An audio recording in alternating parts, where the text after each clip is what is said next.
Hello guys, hello, this is for Gemini. Welcome Gemini sa aking channel. Palaran 888. Welcome guys. Alamin natin kung anong messages, vibration, gabay energy para sa inyong lahat. So this is for the 5 months reading. Titingnan natin kung anong mensahe sa'yo or ng Saturn retrograde or kung ano yung pwedeng mangyari or kailangan mong gawin. Okay? So, this is for Gemini.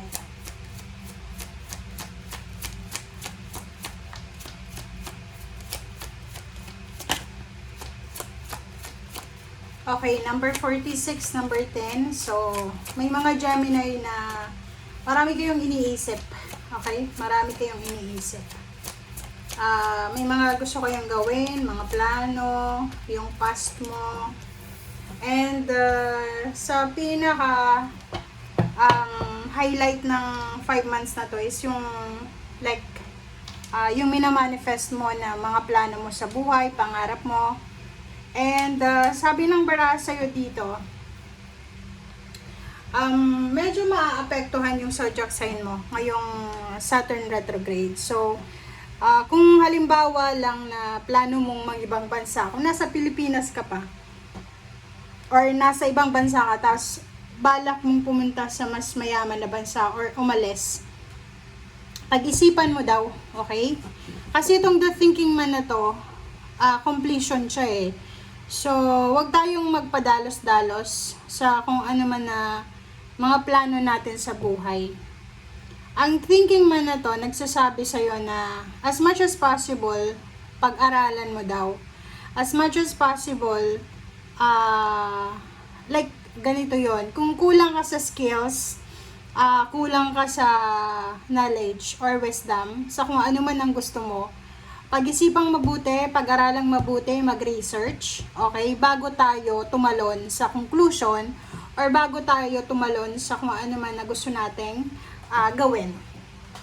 At ang The World card na to, marami kang kumbaga, tawag dito, gustong mangyari sa buhay mo, sa lahat ng areas, sa career, sa love life, and sinasabi ng bara sa'yo na hanggang ikaw ay bata pa, like nasa healthy and kicking, like kahit nga 75 years old ka na eh, there's still an opportunity para sa'yo. So, yung iba sa'yo dyan, huwag kayong mawala ng pag-asa, okay? Huwag kayong mawala ng pag-asa. Huwag kayong madidepress. It's because ang tagal naman ng promotion mo, ng salary increase, ang tagal ng proseso, ganyan-ganito. Huwag kayong mawala ng pag-asa. Okay? Kumbaga yung 5 months na to, reflection siya. Mag-reflect ka na eto bang plano ko na to is resonated ba to sa gusto ko talaga eh, kasi may mga plano tayo na hindi naman natin gusto. Like yung iba, 'di ba? May alam ba kayo na gusto niyang maging police pero ayaw niyang mag-training, 'di ba? So, hindi ka magiging police agad-agad kung walang training. Like nakapagtapos ka na ng criminology, tapos ayaw mong dumaan sa proseso. Walang ganon. Okay? Like, gusto mong pumunta ng Europa. Sa Europa, maliban sa mga English country, sa UK, maliban sa UK, iba yung lingwahe, iba yung language. So, kung pupunta ka doon, tapos gusto mong magsalita ng English, walang makakaintindi sa'yo. Kahit sabihin natin na may mga European country na nakakaintindi ng English, pero dapat ikaw, pag-aralan mo, okay, yung lingwahe, ikaw yung mag-adjust. Adjustment ba? Diba? Sa nakikita ko sa'yo dito, Gemini, there's a hangman na reverse and then 8 of swords. So, ibig sabihin, ilang beses ka nang hindi natutuloy. Marami kang pinaplano pero hindi natutuloy. It's because nakastagnant ka pa rin, stuck up ka pa rin. Ang iba sa inyo dito, lalaking Gemini, you're looking for the best country na kung saan ka magre-relocate. magfo-for good ba? Halimbawa, isa kang seaman, isa kang OFW, tapos gusto mong dalhin yung mga pamilya mo sa lugar kung saan ka ngayon. So, ang sabi ng bara sa'yo, still hindi pa rin nangyayari siguro. Still hindi pa rin nangyayari. Maybe, kulang ka sa information, or maybe, hindi pa ito yung tamang panahon. Basta magdahan-dahan ka lang sa 5 months na to. Okay? Huwag mong bibiglain. Okay, so there's a Queen of Wands and Four of Sorry. So sabi ng bara sa'yo dito, importante daw sa 5 months na to na bigyan mo yung sarili mo ng freedom. Freedom to choose, freedom to rest, freedom to magdesisyon. Okay? Kasi nandito yung Magician, sa ilalim mo dito is the Empress. So, wag kang masyadong tumalon sa mga bagay-bagay, desisyon, relationship na hindi mo sigurado. It's because uso or trend sa ngayon. So, sabi ng baraha sa'yo, sa 5 months na to, wag nating ipopush yung mga bagay-bagay na alam mo na hindi pa para sa'yo sa ngayon. Kumbaga, wag nating ipilit. Wag mong ipipilit. There's a perfect time para sa'yo na makapagsimula. There's a perfect time. Okay, this 5 months, sobra-sobra yung motivation na mararamdaman mo. Pero, yun na nga, ang sabi ng bara sa'yo dito, walang magic. Okay, kailangan nating dumaan sa proseso. Yun, yung example natin kanina, kung gusto mong maging police, mag-training ka, dumaan ka, dapat nakapagtapos ka ng pag-aaral ng 4 years, 'di ba? So, ganun yung parang yun, yung energy mo this 5 months.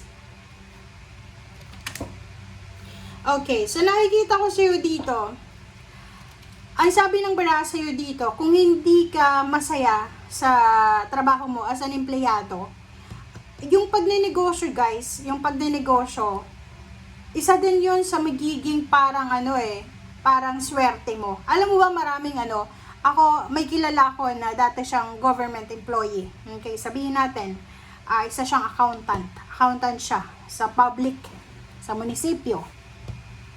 And then, yun, nagtrabaho lang siya mababa yung sweldo, lahat yun, inipon niya.